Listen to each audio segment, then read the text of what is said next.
Start off with what was going to be our last pre-lunch talk. We've got Peter Rizun and Andrew Stone from Bitcoin Unlimited talking about learnings from ongoing simulations they're running on a test net that's configured to accept blocks up to 1 gigabyte. Peter. Testing, testing.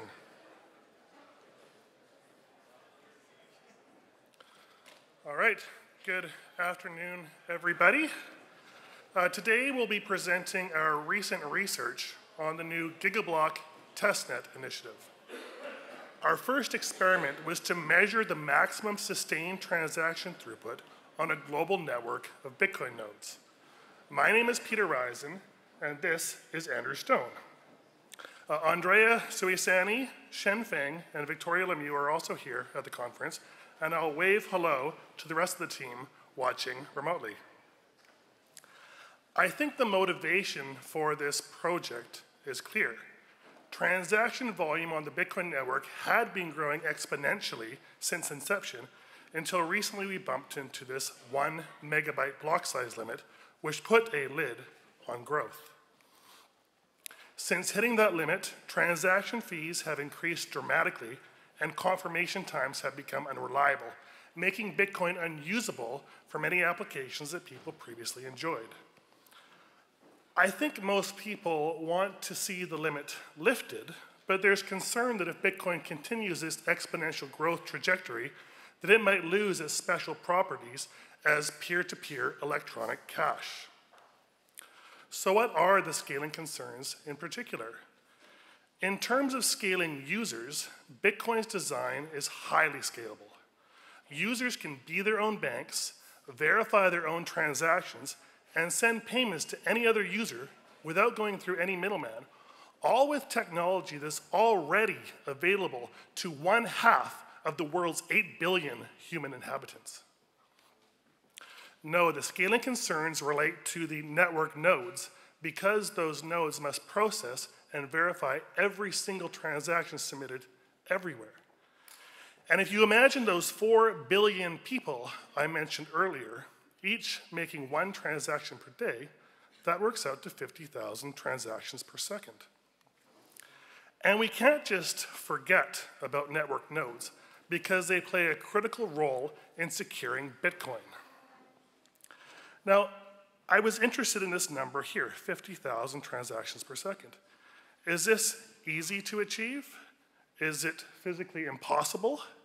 Maybe somewhere in between? There seems to be a lot of controversy surrounding the answer to that question. So what we wanted to do was measure the maximum sustained throughput on a global network of Bitcoin nodes using standard off-the-shelf production client software that is already out there and see how close we were to achieving that number. All right, so this is the Gigablock testnet. As of October, it consists of 18 nodes. Our standard hardware specification is a 4-core machine connected to 30 megabit per second internet, 16 gigabytes of RAM, and a solid-state hard drive. Typically, we'll only be mining with 4 to 6 of those nodes. The rest are hosting Python scripts, which are generating a bunch of 2-input, 2-output transactions, and then broadcasting those to the local instance of Bitcoin D running on the servers. In total, the generators can generate a sustained load of about 2,000 transactions per second.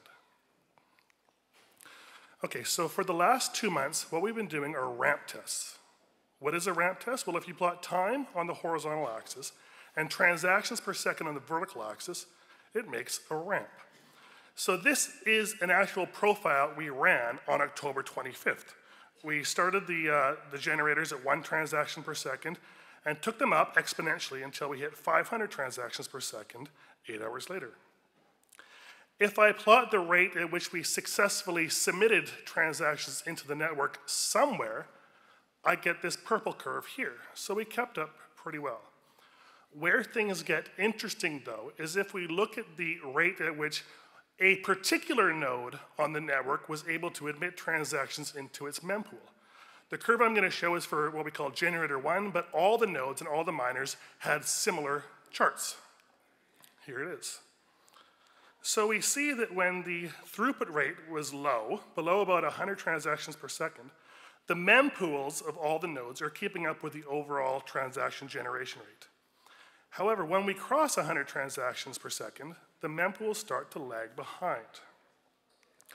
So we've identified bottleneck number 1, 100 transactions per second, mempool acceptance cannot keep up.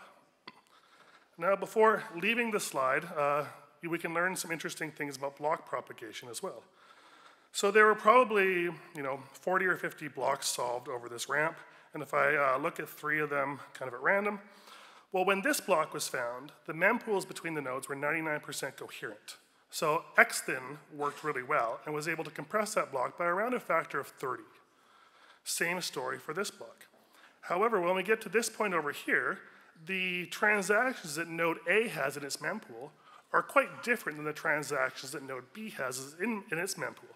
So the xthin compression doesn't give you much savings, and basically we're propagating blocks in full at this point in time.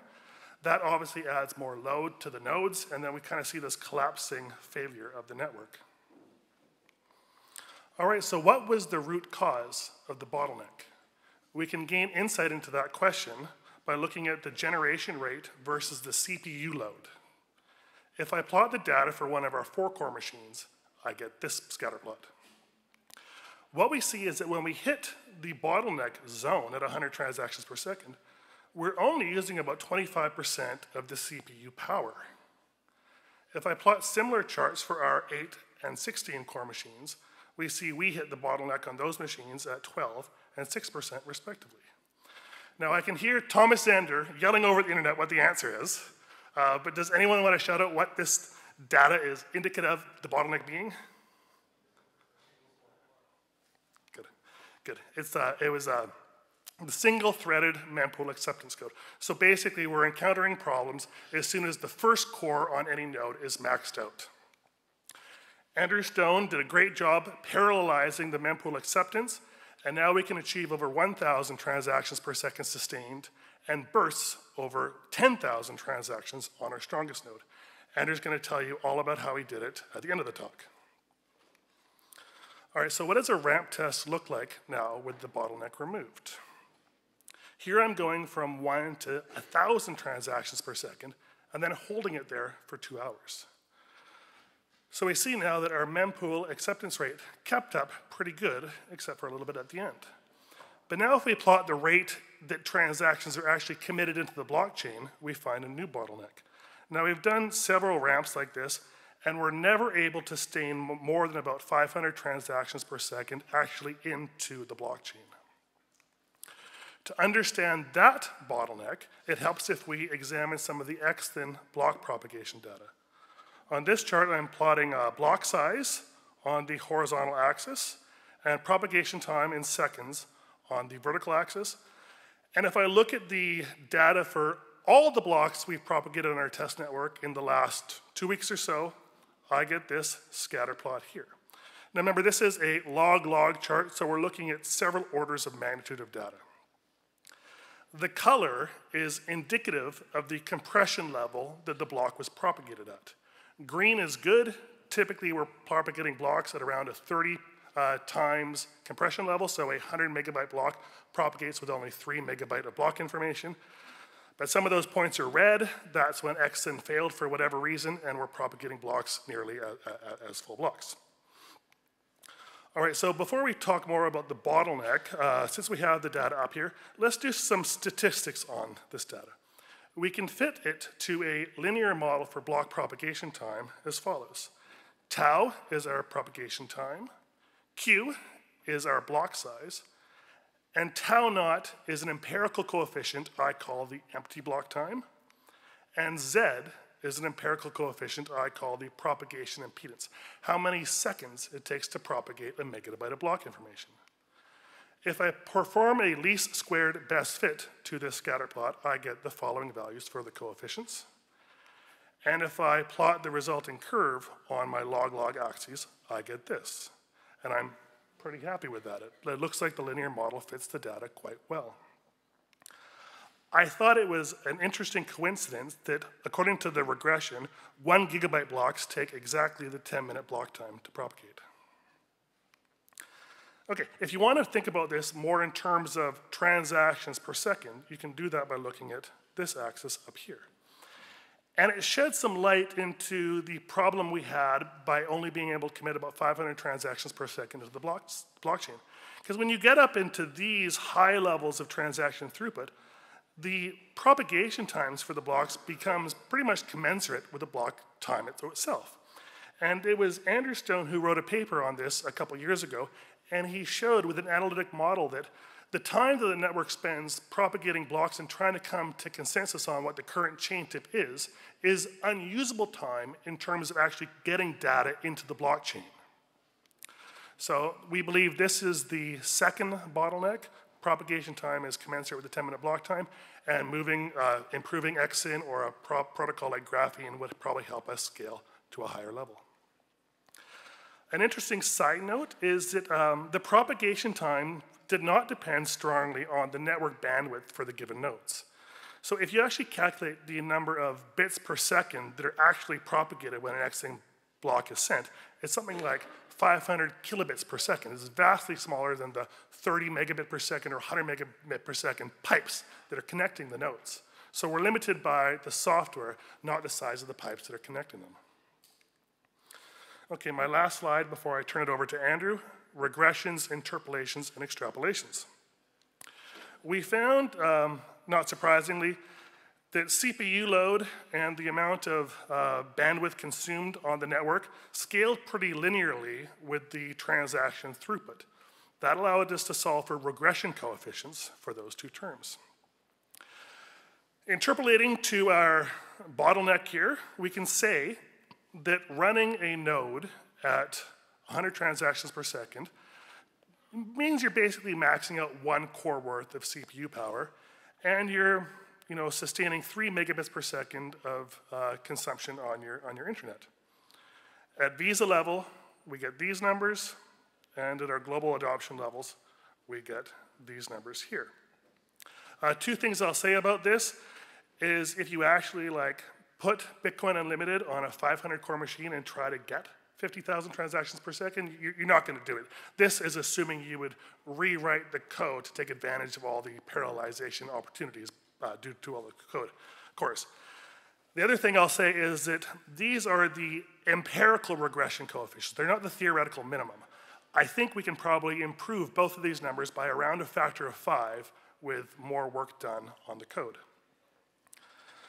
In terms of memory and disk I/O, I think one weakness of our experiment number 1 is that we were running with a UTXO set size approximately the same size as Bitcoin's current UTXO set. But obviously, if you imagine a future with 1,000 transactions per second, the UTXO size is going to be significantly bigger. So I don't think my numbers for memory or disk I/O are really relevant.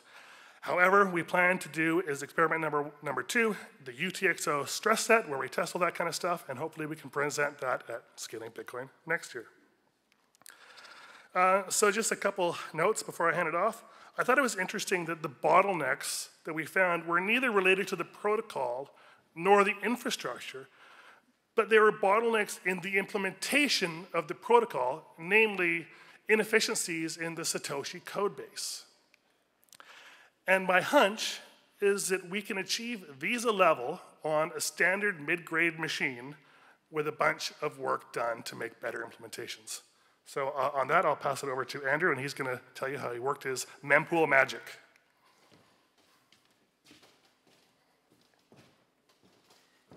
Thanks. So basically, I did 2 types of optimization to achieve that number. The first one is just parallelization, and secondly, just raw optimization of the code. So if you look at this slide, this is what the original code did. I think you guys can take a look. And sorry if this is going to be more appropriate for people who've actually looked at the code, but sometimes you got to dive into some details. So basically, they had 2 threads, a socket receipt thread and a message handling thread, which would then send to the mempool, and it would also do all the other work like commit blocks and so forth. I focus solely on transaction acceptance, so this is what I came up with. It looks a bit more complicated, but the truth is that this code over here is probably 95% the same actual code as this over here. It's just a reorganization. So basically, we have a socket receipt thread at the top, which is the exact same as the original, and then that sends its message to 4 to 8 message handling threads, and these message handling threads do the normal like block commitments and so forth, because I haven't optimized that yet. But if it is a transaction that's come in, instead of handling the transaction directly, I put it on an incoming transaction queue. And then there are 4 to 8 transaction validation threads which run, and then they commit when they if a transaction is accepted, they actually don't commit the transaction to the mempool right away. They put it on a mempool commit queue, and then a mempool commit thread periodically actually commits the transactions to the mempool. Now, the reason why I separated it, this last two, in this way is so that the mempool is actually essentially a read-only database while the transaction validation threads are running. So all of these transaction validation threads can run simultaneously without having to deal with locking. So some people might ask, well, what happens then, obviously, when you have a double spend, right? And the answer is that is a little bit tricky, but what we just do is keep a Bloom-like filter of all of the inputs of the transactions that are in processing, and if there's a conflict, then that transaction is just shuttled off to a queue, which I call try later queue, and then periodically when the mempool commit thread runs, then these try later transactions are put back on the incoming transaction queue. So that ensures that any transaction conflicts are handled and there's no incorrectness in the algorithm. So obviously this architecture assumes that we don't have a lot of conflicting transactions or transactions that spend, like unconfirmed transactions that spend another transaction within 5 seconds or so. I think that's a reasonable assumption because what we're trying to do here is handle a whole world of people spending Bitcoin, not individuals spending lots of Bitcoin. Let me pop to the next slide. So one more thing to say is after I separated out with all those threads, I got almost no additional parallelization. And the reason why, of course, is because the original code is doing a lot of locking. And the people who use the code, it's the evil CS main lock that's taken almost everywhere. So what I needed to do was transition CS main to a more fine-grained locking.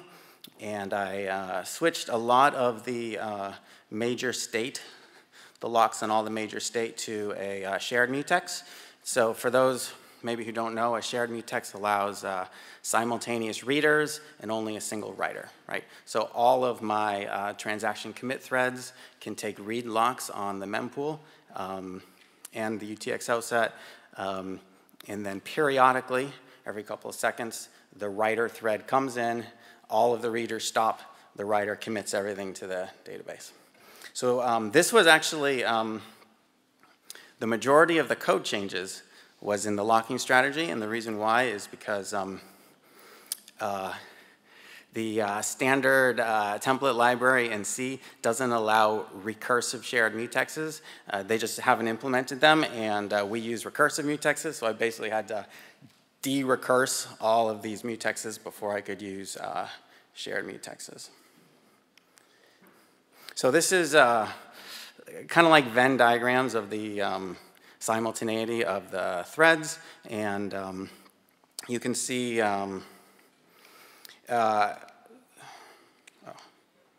so over here, this is the socket receipt thread. It basically runs, simultaneous to everything else. It's not that interesting, but what's more interesting is that the transaction validation thread here can run simultaneously, of course, with itself, and also with all of the socket receipt stuff, and also all of the other message handling, but it can't run at the same time as the mempool commit. And then, as we were kind of saying, one thing that I hadn't looked at yet is making the block processing simultaneous to the transaction commitment.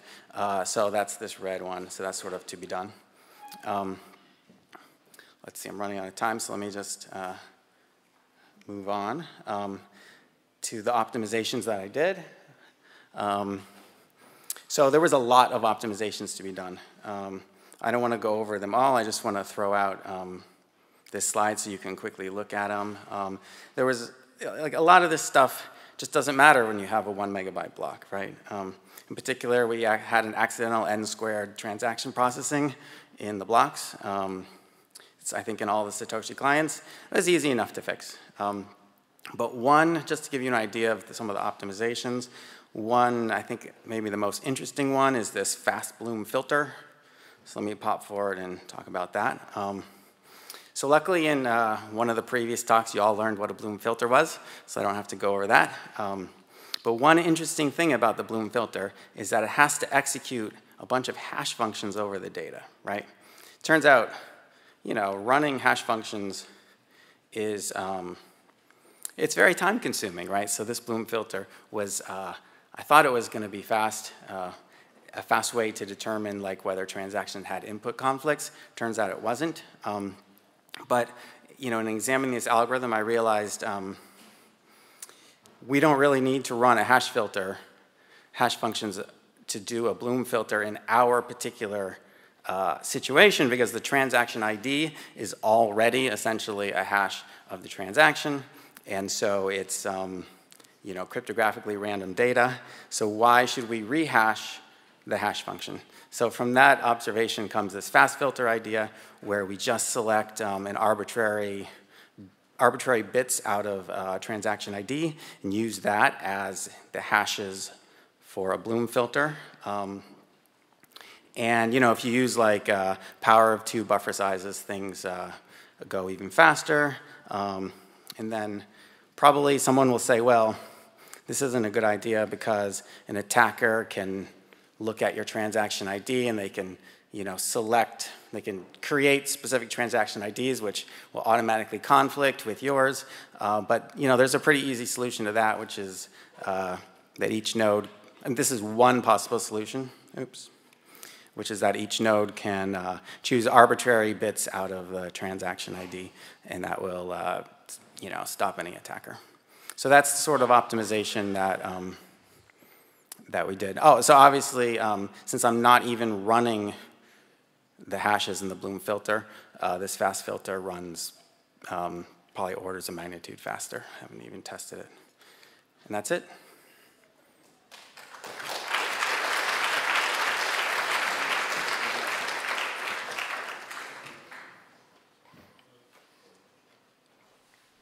We now have mics on both sides, so any questions, come on up.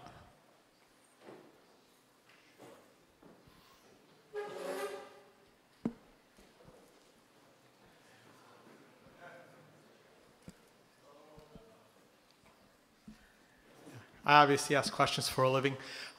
So right now, I'm running a full node on like a 5-6-year-old machine with a 350 gigabyte hard drive to validate my own transactions.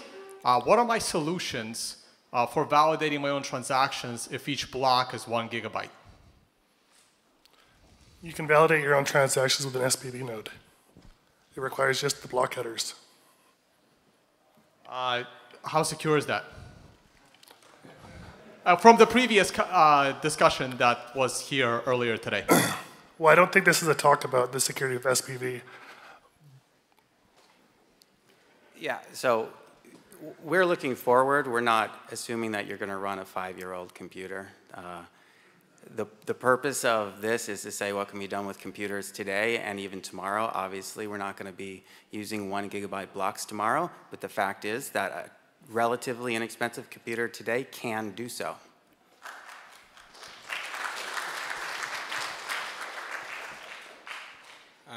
My question is about your Python scripts. So how, what were like the descendant and ancestor counts for the transactions, and how does that like influence like the speed of like the parallelized mempool acceptance function? Can you repeat the question? I didn't quite catch what you said.